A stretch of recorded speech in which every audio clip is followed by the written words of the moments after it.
విజయవాడ వరద ప్రభావిత ప్రాంతాల్లోని పాఠశాలల పరిస్థితి అధ్వానంగా తయారైంది. సింగ్ నగర్, పాయికాపురం, వాంబే కాలనీ ప్రాంతాల్లోని పాఠశాలలో వరదతో సామగ్రి నీట మునిగింది. పాయికాపురం పుచ్చలపల్లి సుందరయ్య విఎంసి హైస్కూల్లో నీట మునిగిన తరగతి గదులు, టేబుళ్లను విద్యార్థులు, ఉపాధ్యాయులు కలిసి శుభ్రం చేస్తున్నారు. వరదతో రికార్డులు, కంప్యూటర్లు, పుస్తకాలు వంటివి నీట మునిగి పనికిరాకుండా పోయాయి. ప్రభుత్వం తమ పాఠశాలకు అవసరమైన వస్తువులను తిరిగి వీలైనంత త్వరగా సమకూర్చాలని ఉపాధ్యాయులు కోరుతున్నారు.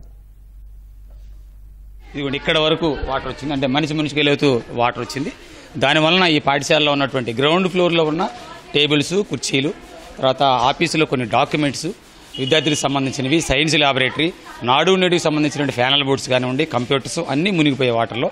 వాటన్నిటిని గత 4 రోజులుగా మా టీచర్స్ అలాగే మా పిల్లలు కలిసి దీన్ని మేము క్లీన్ చేసుకోవడం జరుగుతూ ఉంది. నిన్న కొంతవరకు మున్సిపల్ కమిషనర్ గుంటూరు ఆయన వచ్చి కొంతమందిని పెట్టి వాటర్ను మాత్రం క్లీన్ చేయగలిగారు. కానీ రిమైనింగ్ వర్క్ అంతా కూడా మా ఉపాధ్యాయులు, పిల్లలే చేస్తూ ఉన్నారు. ఈ విషయం ఇంకొక 2-3 రోజుల్లో ఇదంతా క్లీన్ అవుతుంది. ఈ పాఠశాల అనేది ఈ విపత్తులో మునిగిపోయినప్పటికీ గవర్నమెంట్ ఆదుకొని మరలా అవసరమైనటువంటి కంప్యూటర్స్, డాక్యుమెంట్స్ కానివ్వండి అవన్నిటిని కూడా అప్పగించే విధంగా చర్యలు తీసుకున్నట్లయితే ఈ గవర్నమెంట్ పాఠశాలలు మరలా వృద్ధిలోకి వస్తాయి.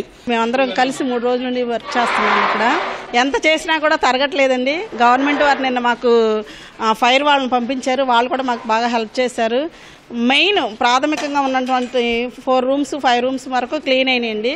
ఇంకా ల్యాబ్ అవన్నీ ఒక్క వస్తువు కూడా పనికి రాలేదండి. అలాగే నాడు నేడులో ఇచ్చినటువంటి ఆ ప్యానల్ బోర్డ్స్ కానీ ఖరీదు గల ఎక్విప్మెంట్ అంతా కూడా తడిచిపోయి పనికి రాకుండా అయిపోయిందండి. వాటన్నిటిని తీసి డంపింగ్ వేయడం అనేది చాలా కష్టంతో కూడుకుంది. అందరూ అదే పరిస్థితిలో ఉన్నారు కాబట్టి ఎవరిని హెల్ప్ చేయండి అని అడిగే పరిస్థితిలో లేదు. కాబట్టి మా స్కూల్ని మా టీచర్స్, మేము, మా హెచ్ఎం గారు మేమందరం కలిసి వర్క్ చేసుకుంటామండి. ఈ వరదల కారణంగా మా ఇల్లు, ఈ ఏరియానే మా ఇల్లు కూడా అన్నీ మునిగిపోయినాయి. మా స్కూల్ కూడా చాలా వరకు చాలా నష్టం జరిగింది. మేము అందరం కలిసి టీచర్స్ మేము సహాయంతో అందరం కలిసి మేమే శుభ్రం చేసుకుంటున్నాము. క్లాసులు స్టార్ట్ అవ్వాలని చెప్పి అందరం చేసుకుంటున్నాము సాయం చేసుకుని. ఈ ఏరియానే మా ఇల్లు కూడా ఉంది. మా ఇల్లు కూడా మునిగిపోయింది.